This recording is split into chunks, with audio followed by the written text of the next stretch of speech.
Welcome to Hit the Books, the only weekly realistic fantasy booking podcast in the universe. I am your host, as always, Ryan and Mikey, and I am here, as always, with the spicy nugget himself, Mikey Manfredi. Mikey, how are you doing today, man? I'm doing great, Ryan. We got a new card. We got new superstars. It is time. We got a Survivor Series build coming up. Lots of exciting things happening right now, so I'm pretty stoked. Yeah, we got a new season. Season 4 has officially begun.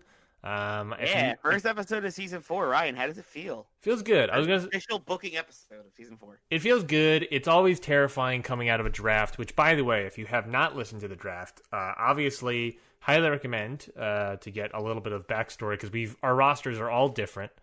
It's like half different of each side, basically. So definitely go check out the draft. You can, obviously scroll up a little bit in your podcast app. But it's always nervous and nerve-wracking after a draft or a shakeup or what have you, where you don't know, I had ideas and I was hoping to keep some people and I lost them or what have you. So it's like just making sure I can keep the path where I'm going in my booking, or how I feel about where I'm going or everything, and try to keep that, or do I have to work some things out to adjust it and whatnot? It's always nerve-wracking, and I'm always, that's I guess all in all, Mikey, that has been my week, is just nerve-wracking. Yeah. For various reasons. Yeah. Lots of things going on. But yeah, I guess besides that, I'm fine. Could be better. I feel like for American people, and I guess really the world. Yeah, I feel like could be better is just the general feel of America right now. Yes, we should say, folks, that we are recording this episode middle of the day. What is this? 11:36 a.m. Thursday. On what, the third day of counting ballots? Yes, the thirsty Thursday of the election week in the United States. So if you don't know, folks, it's quite nerve-wracking. By the time you're hearing this, we could know who the president is. That would be buck wild. That would be kind of wild, to me, if we just recorded this. If we recorded this as the results were happening, and then when it gets released, it doesn't matter anymore. Yeah. Well, how do you feel about the election so far, Mikey? For I guess, I don't know, if you're under a bubble, there's an election happening in America. It's pretty important. Yeah. How do you feel then, Mikey? Well, glad we definitely dated this episode. You got to. To me, it's an elephant in the room. It's impossible for me, especially me right now. And I will say, Mikey, I do have the news right up next to me on my monitor, watching it because it's 11:36 and more votes apparently going to be dropped in at noon, and I'm like, oh no. So besides that, how are you feeling about everything? These days out and everything. Are you scared, nervous, excited, hopeful? I don't know. I mean, I'm honestly straight terrified. Why do you say that? Just because this is scary. It's been going on for 3 days. It's close for some reason. That's a whole nother diatribe. It's close when it shouldn't be. It's just terrifying because it's either way, it's not the ideal outcome. It's just one is just better than the other, a little bit better than the other. Mm-hmm. And it's kind of annoying that that's the choice we have to make. I've been outspoken on Twitter about my support for Joseph Biden. I also support Biden 100%. Yeah, we're Biden supporters over here at Hit the Books. Yeah.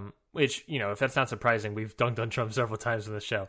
And if that offends you, or if you're a Trump supporter, apologies. We understand why. It's no big deal. Biden's not a great choice, I would argue. But he is definitely a choice. And He is definitely in some ways way better than Trump. But besides all that stuff, like it's like nerve wracking. Do you think right now on Thursday morning, do you think Trump still has a chance at this point? I mean, obviously, like we said, a new president could happen by the time this episode's out. Unfortunately, yes. Like, anything could fucking happen, and that's the scariest part about it all, right?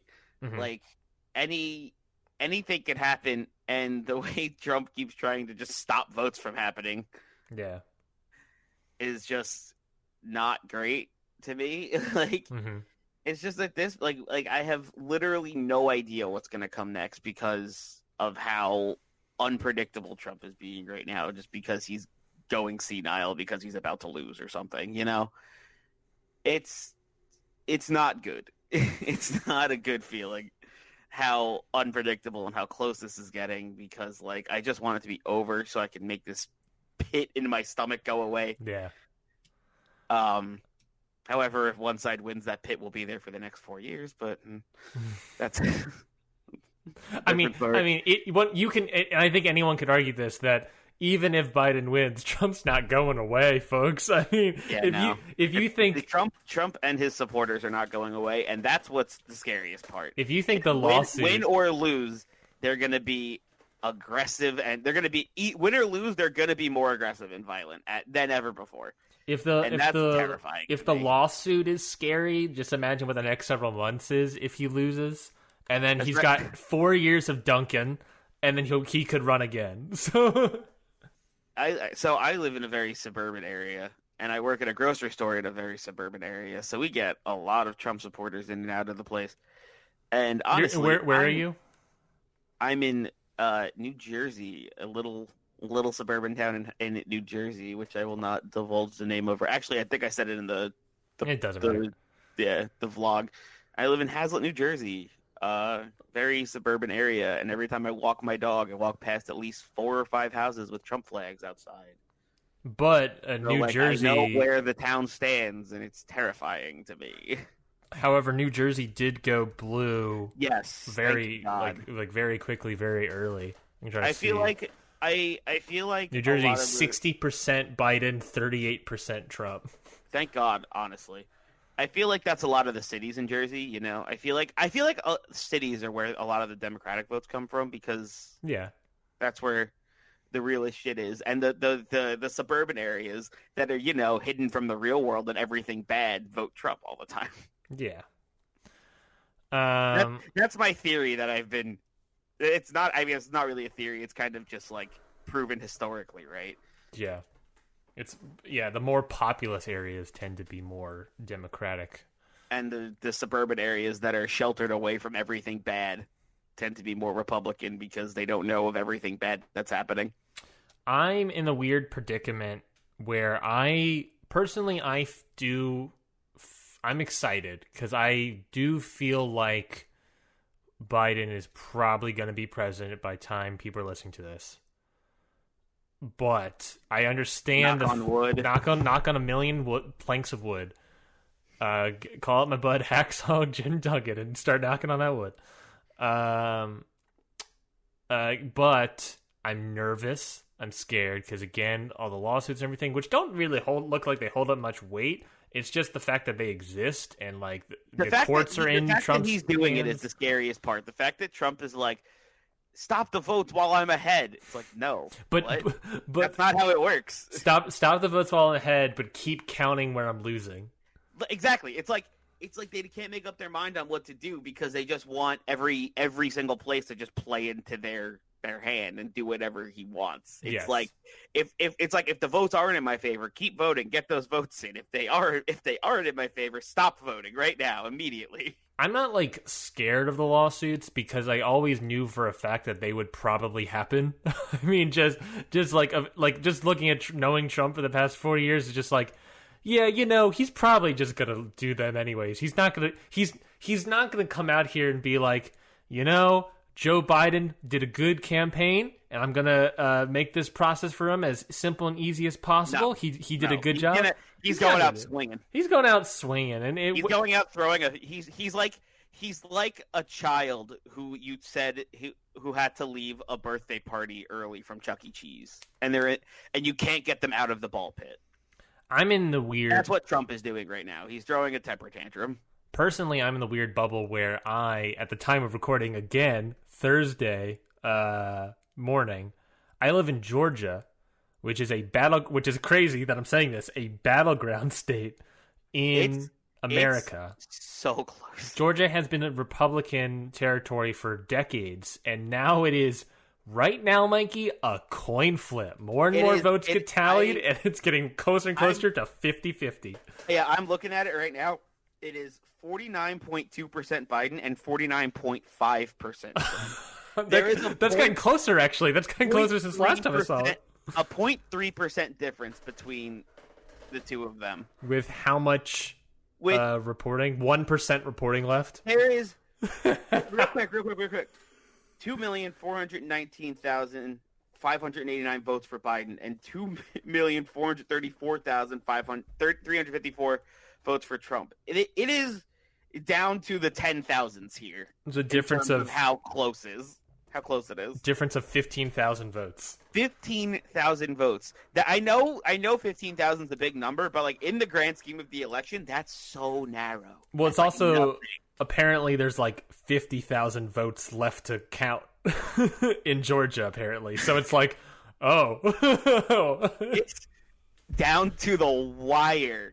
Yeah, it's down to the wire here in Georgia. And not only that, so as a Georgia citizen, it's very nerve-wracking. But also not only do we have the presidential election, we're the only country of 2 Senate seats, where one of them is going to a runoff, and it's looking like, with the votes coming in, that the second one might go to runoff. Which, Mikey, if they both go to runoffs, and depending how everything else in the Senate shakes out, those 2 runoffs, both in Georgia, can determine which political party has the power of the Senate for the next couple years. That is, it's like, they've been joking about it all day on the news, but it's just like, Georgians are about to be hit with so many political ads. It's gonna be crazy. Like, it's so crazy. Because I've grown up in Maryland, which has always been blue, where it's one of those things, as you might know, of New Jersey or New York or anything else. It's very hard, I imagine, and I felt like in Maryland, where to feel like your vote matters, especially on a national presidential Senate sort of level, because it's like, we're just going to be blue, right? In Georgia, at a time like this, where it's like more and more, Hollywood people, tech people are moving to Georgia, young people are moving to Georgia. Stacey Abrams really fighting against voter suppression in Georgia. It's becoming more and more blue as the years go on, and it's just like, holy crap, the Senate can come down to it. The presidential election could come down to Georgia. I talked about this election being a history book moment, and it's crazy knowing that I am in a state that could have another historic vote in regards to several aspects. So it's terrifying, because I know I just get stressed by the idea of like, oh my God, all the weight that's on our Georgian shoulders. Yeah, it's buck wild how crazy this whole thing has been. But Ryan, yes, we are not a political podcast. We are a wrestling podcast. This is true, but I talked about it beforehand, Mikey, and I felt like it was a little bit of the elephant in the room. So it was definitely important to mention. It's, for me, it's also therapy, Mikey. I needed to get this out. I needed to get this out of my body. But yes, you're right. This is a wrestling podcast, and as much as important this political election is for everyone in America, and especially everyone in the world, actually, we are here to provide entertainment, to provide a way to de-stress. Distraction and de-stressing is just as important. Yes, just as important. These high anxiety times. So we are here as you may know, if you're a new listener, this might be a weird episode to start on for episode 1, hindsight-wise. No, really? Season 4, episode 1 is the weird place to start. For 1? Well, no, I don't know if it's a weird place to start. If you're listening to the draft, that's one thing as a good start. But I think some people might start at episode 1. But it's admittedly a weird place to start for us to be like, yeah, these are our political views. Yeah. And we admit that. I admit that. Like, it's a weird thing to do, but it's just like, I want to talk about it, and I think it's important. Whatever side you talk about, I think everyone in the whole country just wants it to be over, wants this to move on. And I think even more people that are of the Trump side, if they lose or whatever, as it is sizing like it could happen, I feel like there are a lot of rational people in there, and they'll be like, okay, yeah, that's how it shook out this year. I'm looking at it, it's like it feels like how Democrats felt around Hillary is I feel like how Republicans feel about Trump right now. So it's just that weird sort of like, oh, you're nervous because it's like, oh, I thought we had this. Yeah. But you're right. This isn't political. Let me stop talking about politics. Let's start talking listen, about. I appreciate the energy, but I know we could do this the whole episode. But at some point, we do need to get into the booking. Yes, we're here. If you're new to a listener, again, apologies for the politics talks, but thank you for staying with us. We are here every single week for the rest of this season 4. We book every single episode of Raw and Smackdown, our own versions of Raw and Smackdown. We've just recently drafted our own separate rosters, and we, like we say, book every single match, every single segment, promo, winner, championship, everything like that. All of that gets booked by us. I handle Raw, Mikey handles SmackDown. Every single week we'll be doing that, and right now we have 3 weeks to prep for our next pay-per-view of Survivor Series, where brand supremacy obviously reigns supreme. So that's what's going to happen there. Mikey, let's get into it.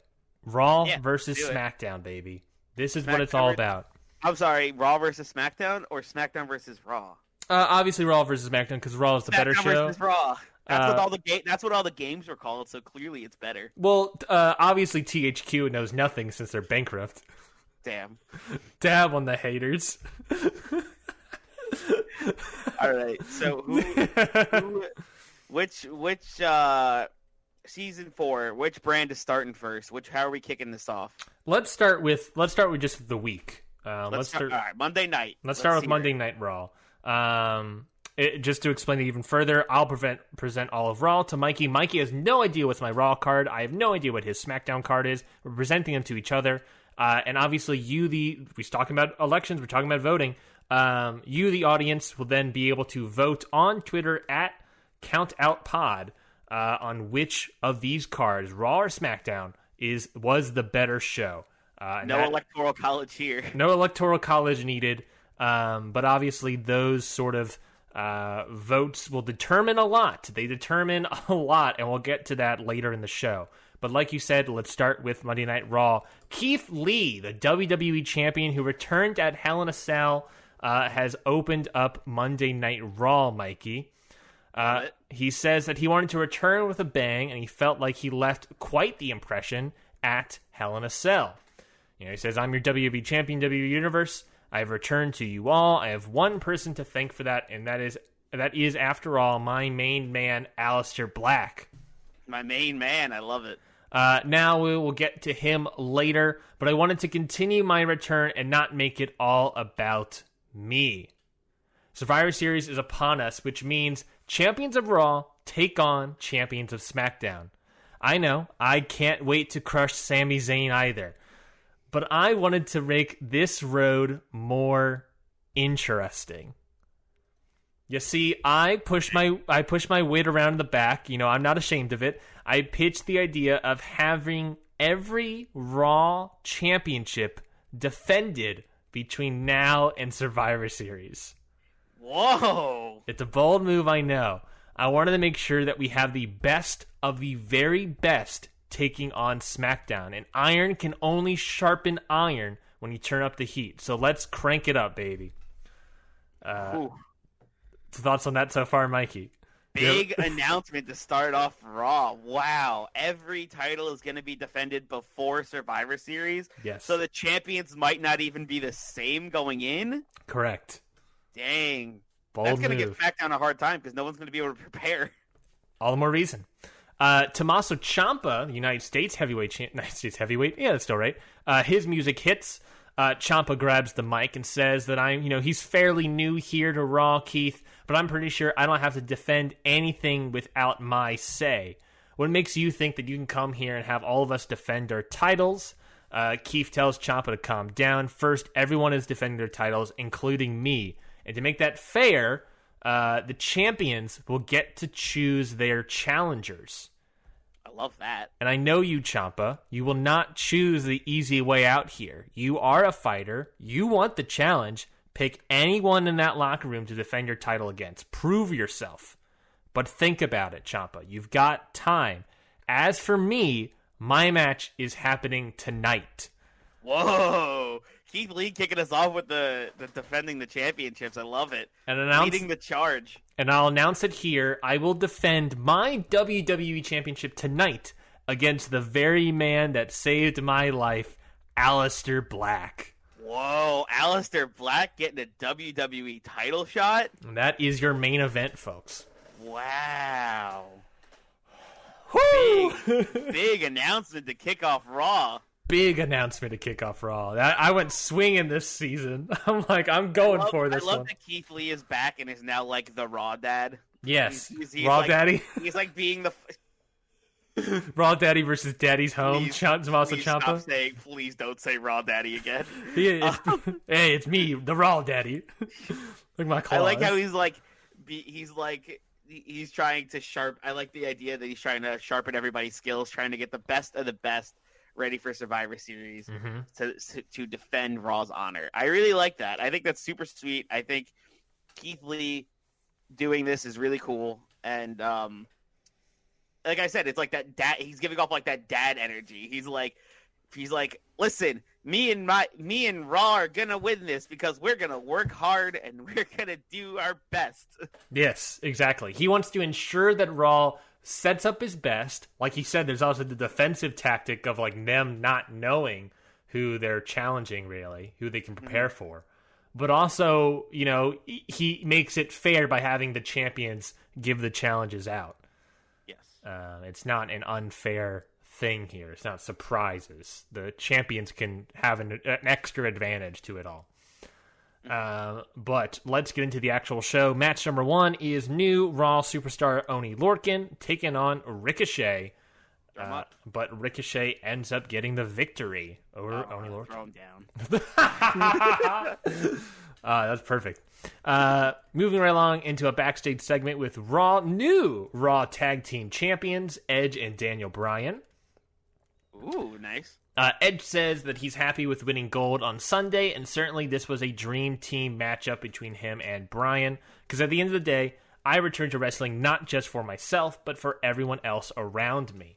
I don't know how many years I have left in this business, but I'm going to make it count. So if that means giving the WWE Universe what they want, I'm down for it. And regarding Keith Lee's statement, we're all in for it. Bryan then tells the audience that they're still deciding on who it will be. Edge says that he thinks Viking Raiders would be a great pick. Maybe some of the new teams from SmackDown like Ali and Alexander or Ziggler and Rude. Or maybe even a dream team, like us, Bryan. Bryan comes in and says that tonight they have time to think, so that tonight they are focused on their next match where they are taking on the younger talent from NXT. It's us against Reed and Ruas. Great team down from the Performance Center. Can't wait to see what they can do in the ring. Edge says that next week they will defend their titles after they make that decision. All right. So yeah, moving. Any thoughts on that segment here? I like it. I like them being like, listen, we agree with Keith Lee's stance and we will defend our titles. We just need to figure out who we're doing it against. That's fair. Next up is a women's Survivor Series qualifying match. It's Sonya Deville taking on Mandy Rose. Nice. With Sonya Deville picking up the win. Big match there because it's just old friends fighting each other. Old friends that haven't been teaming in forever. First match with them being on the same brand and they're against each other. Sonya Deville gets the win here and is really settling the score between the two. Really showing that they're not a team anymore. No. Right off the bat. They still could be a team, but I guess that should be a point. I would say that there's a little bit of a friendly competition between the two here. Mm-hmm. Sonya Deville is taking this she gets the win and everything, but there's not really like a huge amount of tension. There's like maybe a moment of tension, but it's a friendly competition nonetheless. Moving right along to the next thing, video package that recaps the draft and the top picks earned and the top picks lost from both Raw and SmackDown, obviously. Mikey, I put together this real quick thing for you. So I was trying to figure out so first off, I asked our audience who they thought drafted a better roster as part of the poll for last week, since we didn't have a poll last week. And I'm pulling it up as we speak just to get the actual numbers here. But the results of that poll were 60% Raw, 40% SmackDown. So people believe that Raw had drafted a better roster here. And I also wanted to double back on that, where you know this, Mikey, for our ranking list, it's sort of like every single person is ranked. So I have there's a number in a way attributed to each person, and that's how we kind of get a ranking there. So what I did, Mikey, is I added up all of the rankings of Raw roster and SmackDown roster. Okay. And to be fair, just to be clear, I just want to look up this number real quick. So that's that. To be fair, I think our roster is fairly even. Okay. I think it's fairly even. So the Raw roster value, counting up all of the rankings, is 8,126. Okay. Points, I should say. It's not rankings, it's points. 8,126. SmackDown's value is 8,697. Okay. So that means, according to the rankings and everything else, SmackDown has a better roster by I don't know what the difference is between these two, but I guess I can do quick math here. 8126. That's not how math works on Google Sheets. I gotta hit this. 571. That's the difference of 571. So according to our rankings, Mikey, the fans disagree, but according to our rankings, you picked the better roster, the higher valued roster. Interesting. Thoughts on that?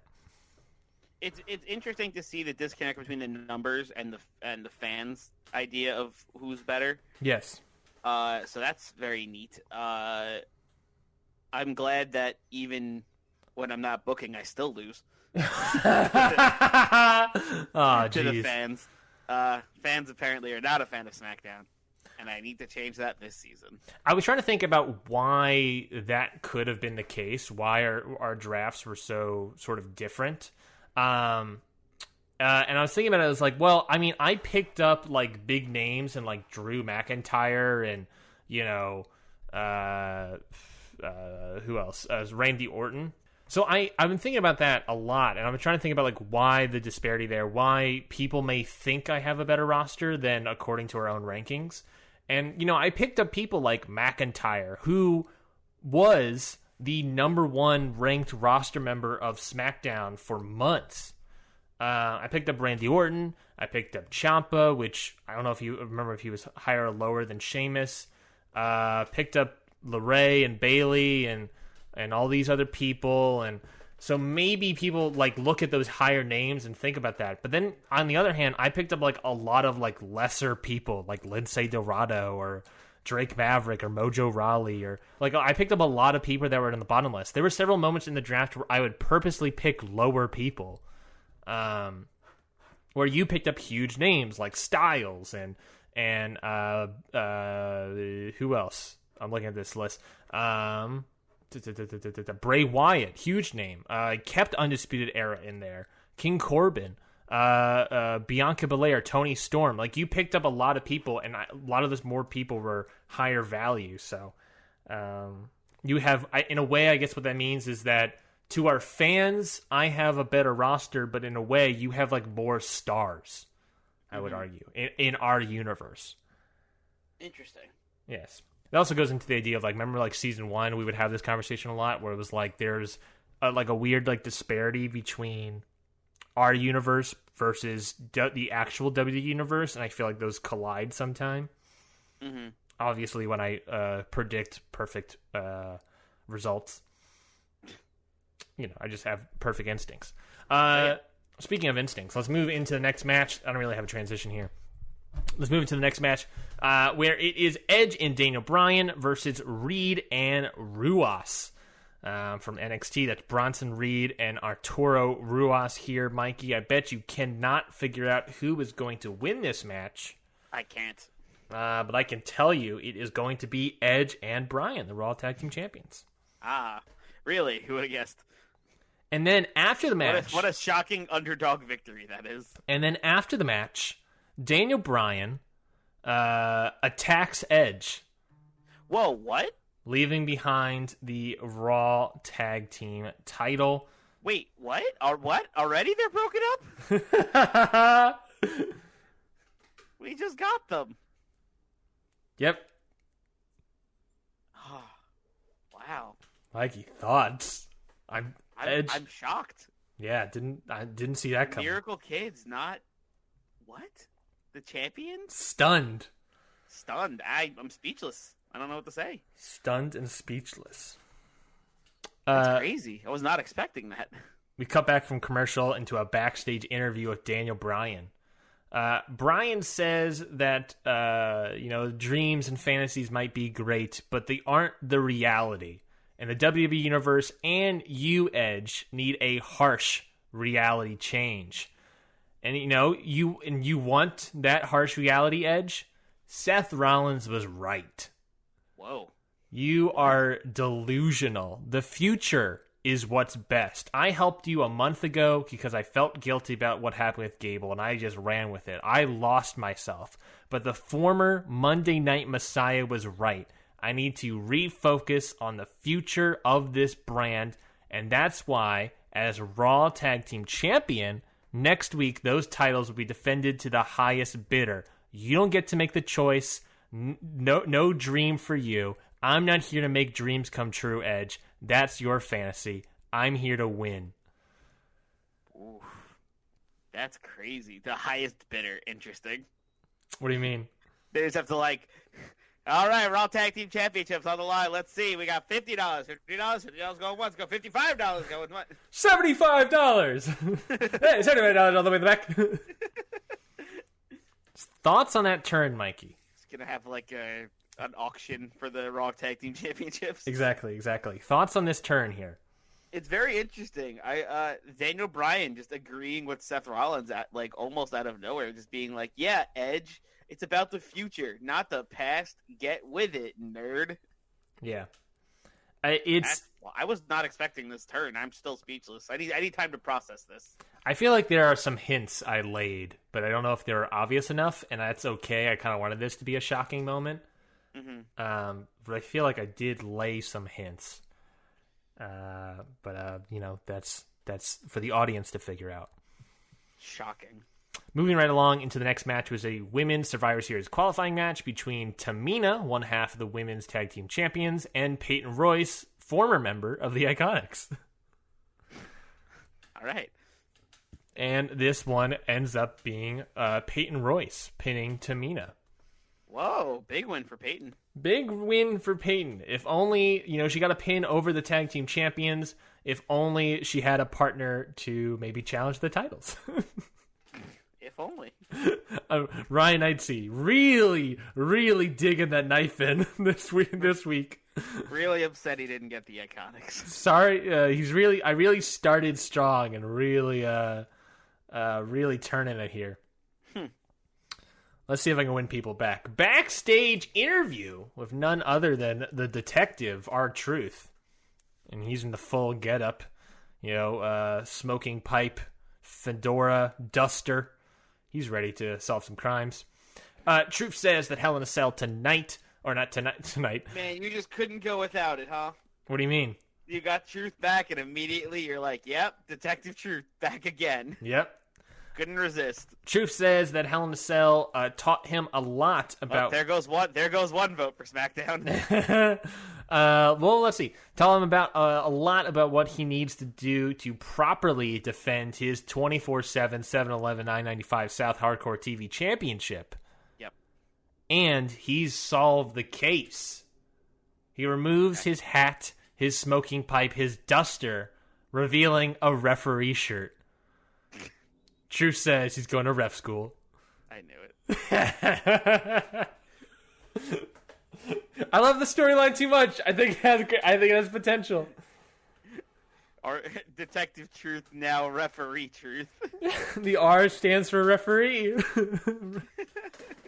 I love it too much. I loved it too much, so I'm pulling the trigger on it. Detective Truth is no more. I can't wait for Truth to ref matches on Raw.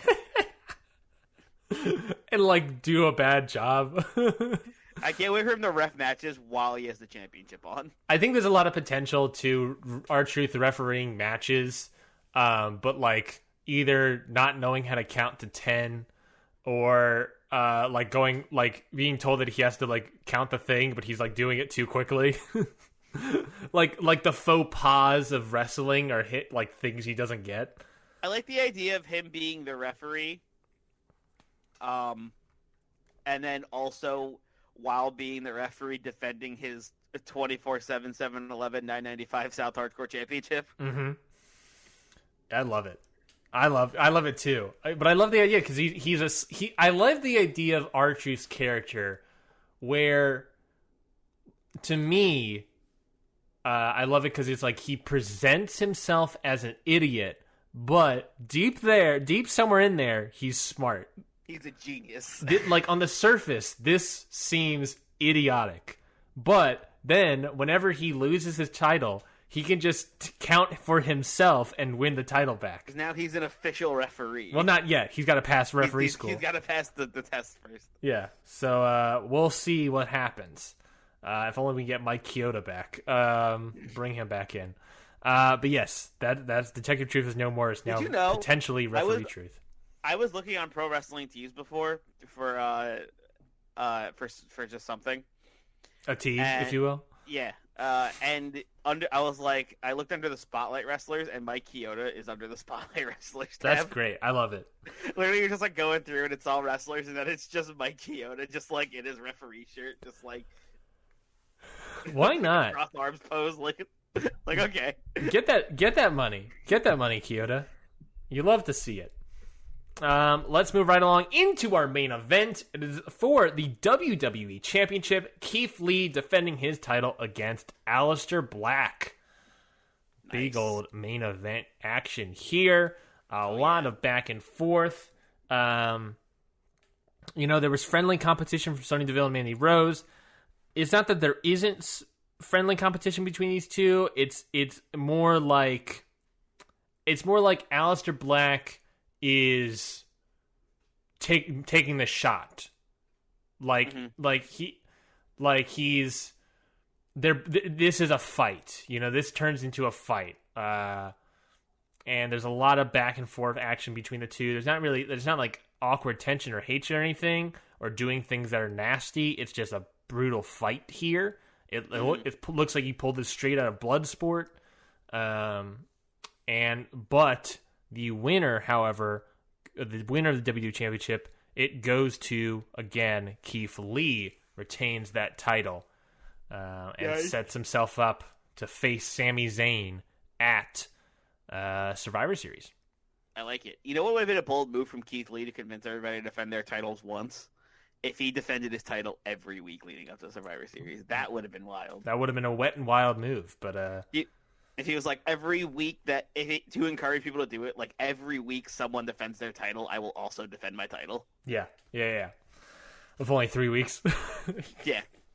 Yeah, Hey man, that's three title matches you can get right there. that's true. That's true. Well, no, plus the other one, so that would be 7, 7 title. Oh, yeah, no, hold on, 4 plus 2. No, yeah, 6 titles matches. You get a lot of title matches going.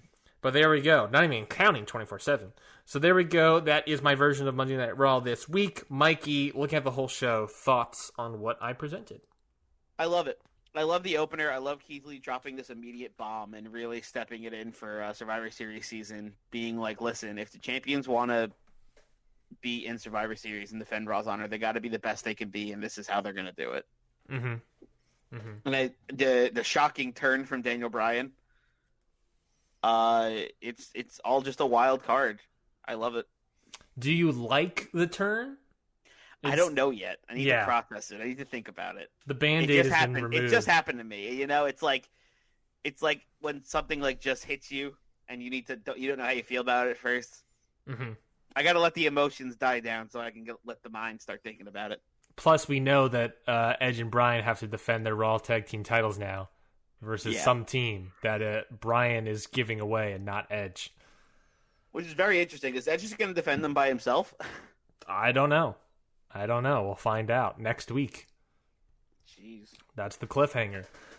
So yeah, that's it for Raw. Mikey, let's head over to the Blue Brand. Maybe some good news.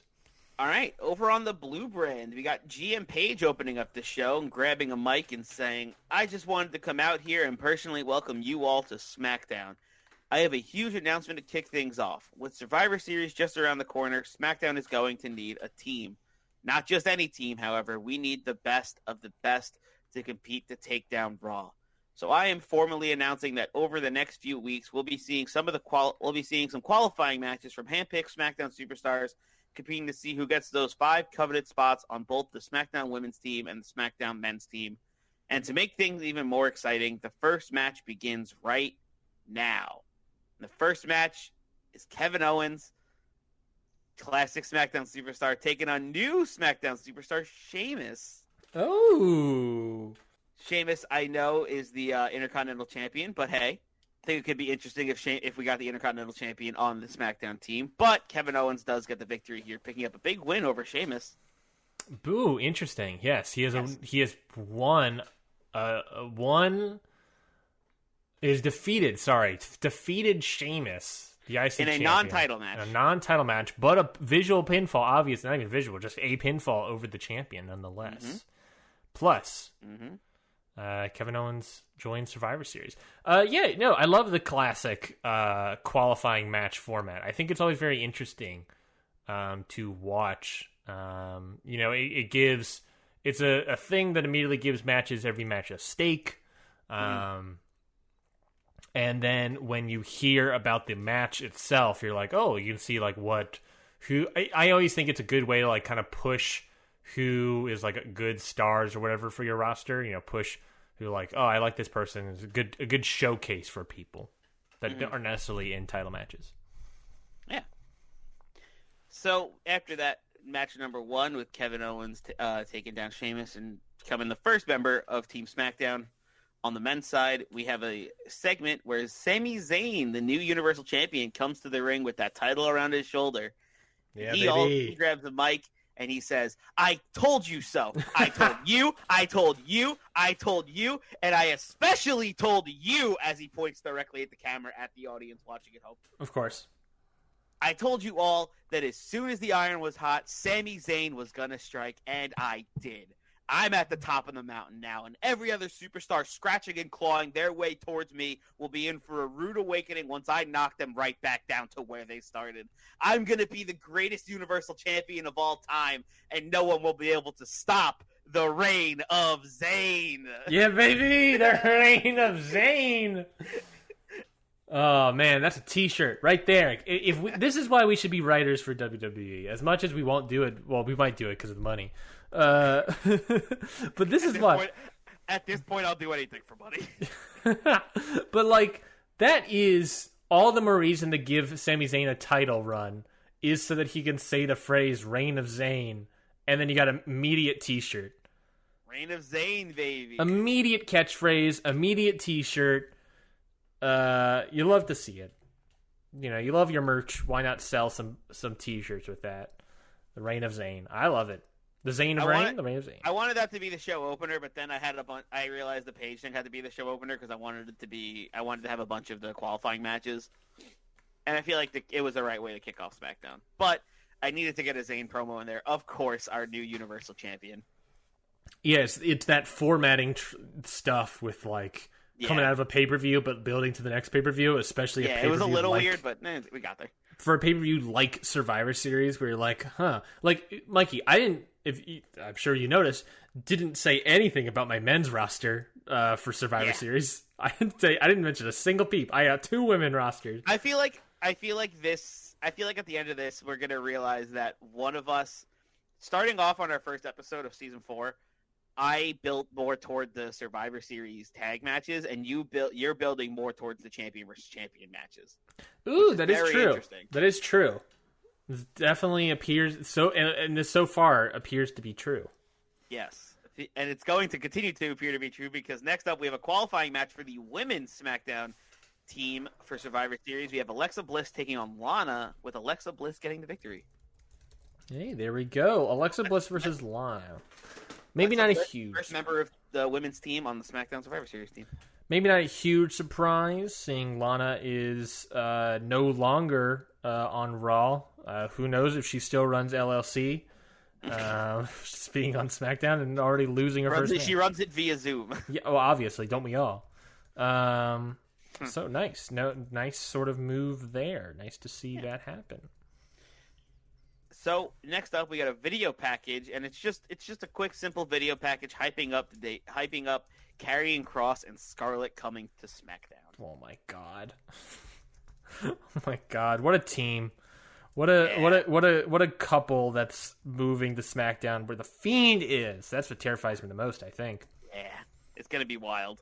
It's definitely gonna be wild, and I cannot wait to see what happens there, baby. After that video package, we have a tag team match breaking up the qualifying matches a little bit.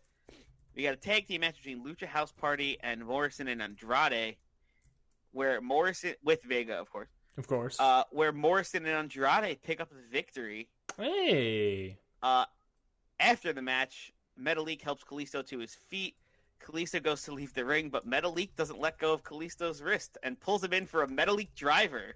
Whoa! Holy Metalik shit! Stands over Kalisto dominantly and leaves the ring. Leaves Kalisto in a heap in the middle of the ring. Lucha House Party is no more. Ryan, you stole my idea first. I cannot believe we had 2 tag team breakups. 2 tag team turns. The internet's gonna be like, man, which one was? Imagine watching this in real life. You're like, man, Edge and Daniel Bryan broke up, but Lucha House Party too. Lucha House Party broke up. But I like that. You're clearly defining that they're 2 singles wrestlers here. That with Lindsay Dorado gone out of Lucha House Party, you're just continuing the breakup. Yeah, for me, it was like Lucha House Party as a tag team was just kind of jobbers to the rest of the tag team division. And I think this breakup is going to give them both a chance to do more over on SmackDown and be their own person a little bit and like change up being just tag team jobbers and maybe get a nice little singles run in both of them, you know? Maybe get a little rivalry out of them. Agreed, definitely. I think it's very interesting to see where they'll go from there. Are they going to be jobbers on Single Star? Is someone going to get an IC title push or something? Well, time to find out. After that match, that tag team match, we have a backstage interview with Kevin Owens about his win tonight and being the first on Team SmackDown. Owens says being the first to qualify for Team SmackDown is a really big honor and a big responsibility. It's my job to captain the team to victory over at Survivor Series, and I can't wait to see who else joins Team SmackDown as the weeks go on. Ryan Knightsey, it is the return of none other than Captain KO, baby. He's back. Well, here's the question I have, Mikey. Can Kevin Owens just claim that he's Captain KO? Did he was the win? First to qualify, therefore he is the captain. Did he officially win the captain position, or is he just claiming that he has? Can we just say that he is? I don't think that's fair to democracy as a whole. The democracy of SmackDown. He was the first to qualify, therefore he is the captain. In my heart, Captain KO is back. Captain KO, which was so viciously ripped from me last time we did it. So just because these other matches have not yet been accounted for, who's going to be in the team, these other spots in all these separate battle locations, you're saying that as just because he's the first one and because he's the only one there, he just claims the captain title? I don't think that's the right thing, Mikey. And I don't know if anyone agrees. It may not be the right thing, but it's definitely the Kevin Owens thing. I don't know if Kevin Owens... Like, it's definitely within his character to do that. I don't know if Kevin Owens necessarily wants to be attributed to the same kind of people that do this. It's very Kevin Owens for him to be like, I'm the captain now. I'm the captain now. Look at me. I love Captain KO. Has he been captain? I think this is a three-peat for him. I feel like he's been captain every single Survivor Series. No, he was almost captain one time, then he got injured, I think, or something. I think so. Suspended. Something happened where he didn't get to compete in Survivor Series, and we lost out on Captain KO. Yes, I can look that. I'll look that up for us. I feel like while you look that up, I'm going to move on to our next match, which is another women's qualifying match, which is Bianca Belair taking on Billie Kay, in which Bianca Belair gets the victory. So now we have two members of the SmackDown women's team. We have Alexa Bliss and Bianca Belair. But poor Billie Kay. Peyton Royce is on the team, but Billie Kay's not. Peyton Royce getting a victory, Billie Kay not. That could have been an interesting move, but it could be. Hey, it could be a Survivor Series pre-show match: Peyton Royce versus Billie Kay. Nah, it can't happen. What are you talking about? Nah. That's why I said pre-show. But she's on the pre-show. Peyton Royce is on my women's Survivor Series team, and she's going to lead us to victory. Damn, you're right. Damn. Billie Kay not getting on the SmackDown team, unfortunately. Bianca Belair getting the victory. Get out of here, Billie Kay. You can do whatever the hell you want. Later. Not on my dime. All right. Well, after that second qualifying match, we have another backstage interview with Undisputed Era about their tag title retention at Hell in a Cell and how they feel about Survivor Series coming up. Strong speaks up and says, "At Hell in a Cell, we prove that we're the best damn tag team on SmackDown. That we're the best damn tag team SmackDown has to offer. We prove that we deserve these titles more than anyone here." And O'Reilly steps in and says, "Not only that, but at Survivor Series, we aren't just going to be solidified as the best team on SmackDown." I guess this is a little bit annoying. When we beat Edge and Daniel Bryan in the champion versus champion match. Would you say Raw, the Raw tag team champions? You know what? When we beat, to be determined, in the champion versus champion match. Okay, let me change this a little bit. Yes, go for it.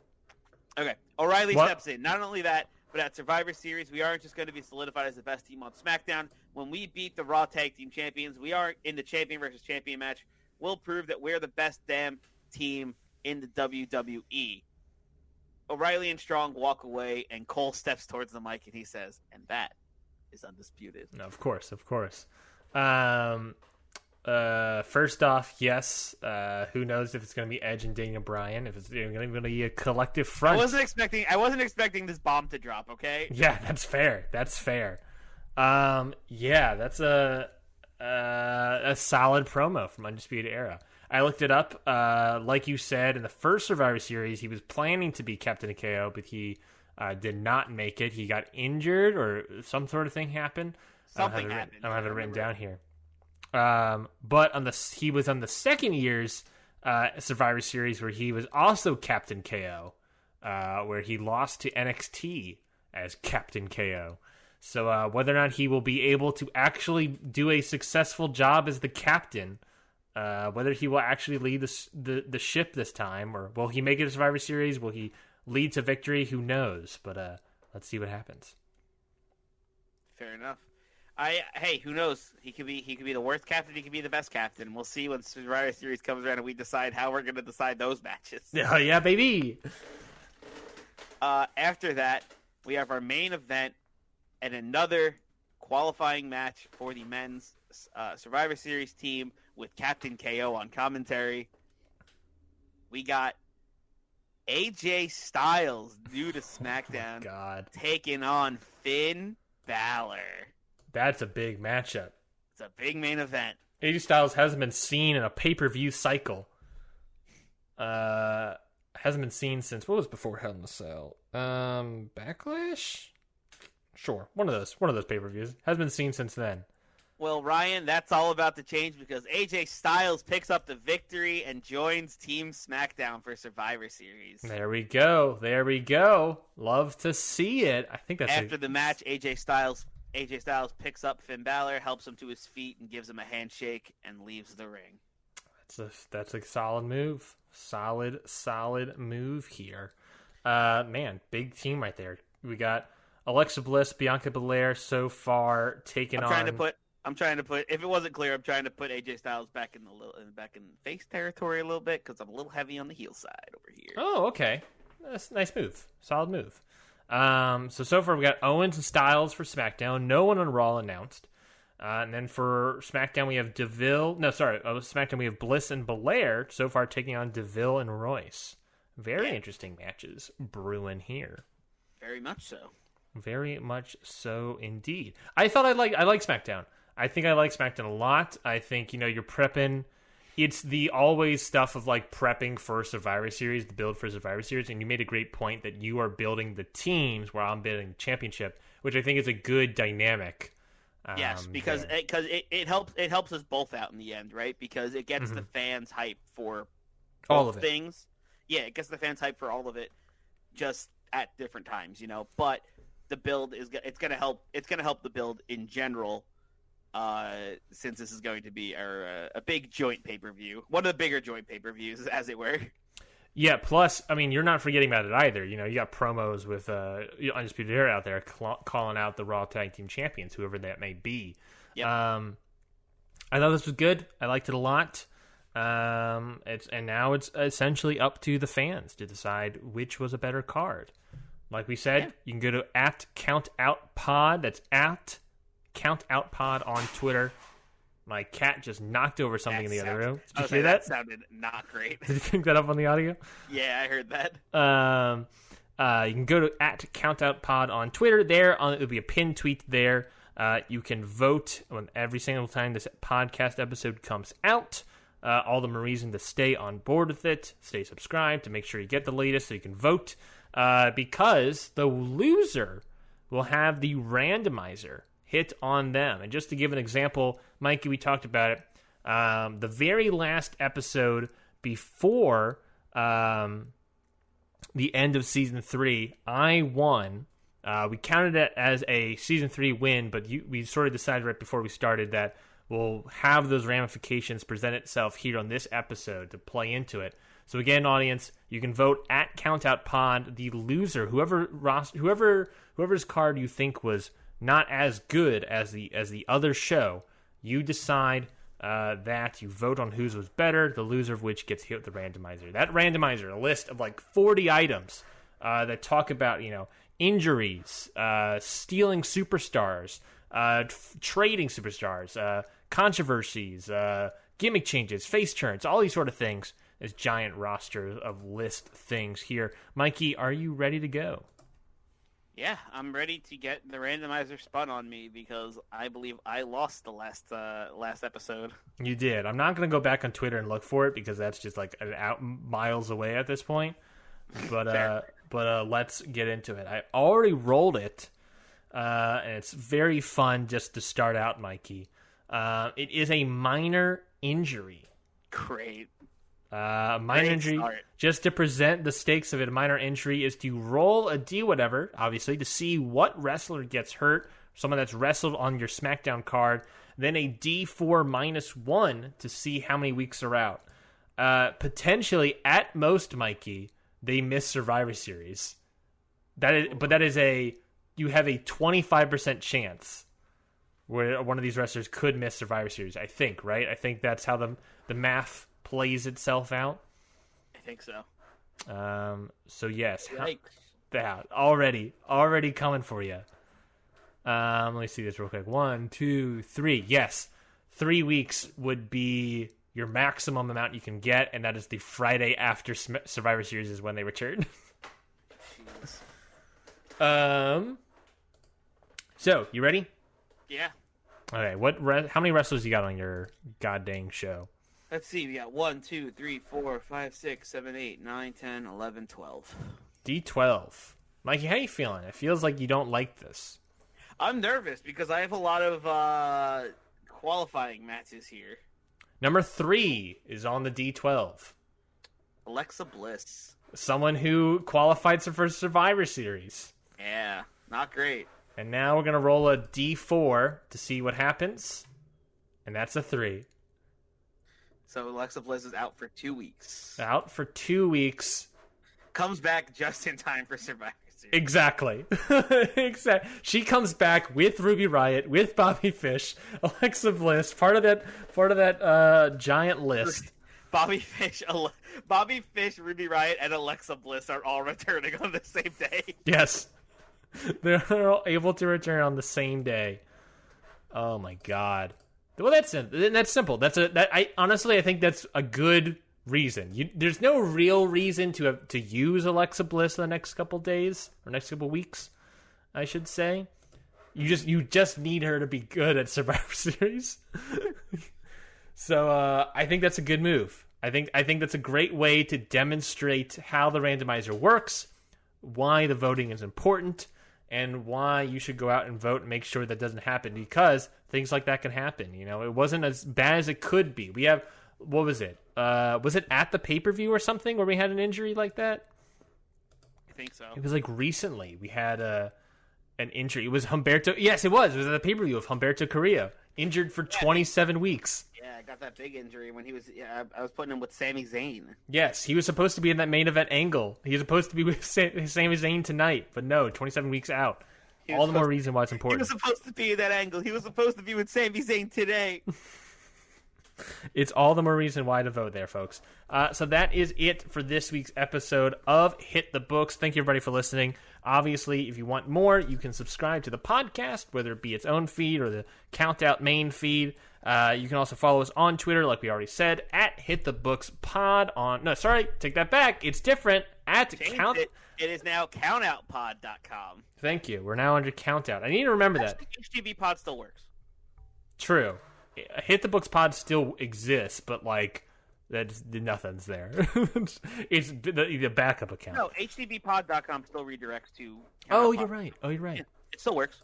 You're right. Well, the Hit the Books Podcast Twitter account still exists. It's just a empty feed there. But you're right. It's also the HTB Pod or Count Out Pod. Will bring you to our new website as well, because we've changed it up to Count Out Network, since we have a bunch more shows, more to come as well as it unfolds. Speaking of shows, Mikey, let's talk about them. Yeah, we got Independent Waters every Wednesday. We just had a new episode 2 days ago. We had some awesome matches there. Go check that out. And that comes out every Wednesday. Like I said, me and Zach Batista, we take you through the independent wrestling scene, and we pull treasures from the independent waters, as we like to say, and share them with you and give you our thoughts on some awesome indie matches that we have found on the YouTubes. So go check that out every week. A lot of good feedback on that show. A lot of people like it. Honestly, I'm gonna come out and say it. I think the last episode that came out, episode 9, I think it's one of our best episodes. Oh, can't wait to listen. Yeah, like I said, a lot of good feedback, so definitely go check that out.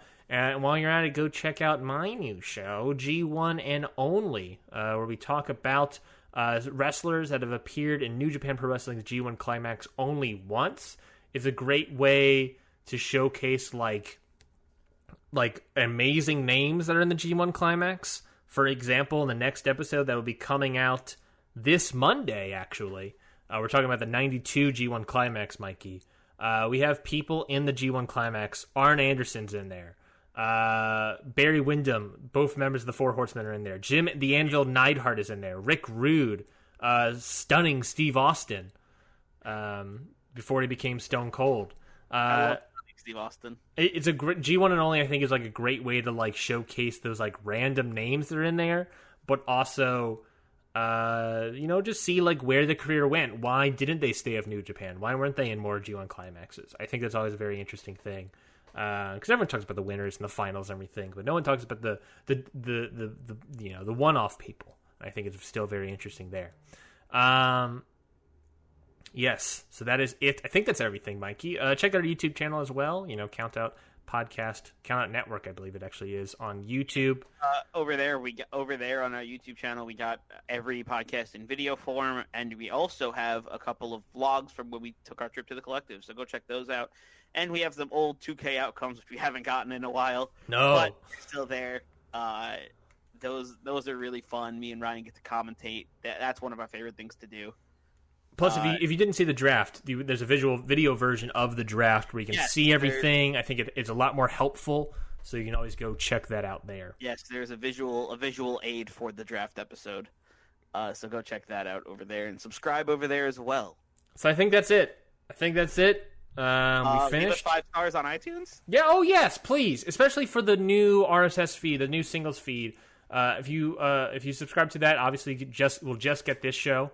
But especially for the new feed, I mean both feeds really. But if you can leave a 5-star review, it'd be very, very helpful, very, very appreciated.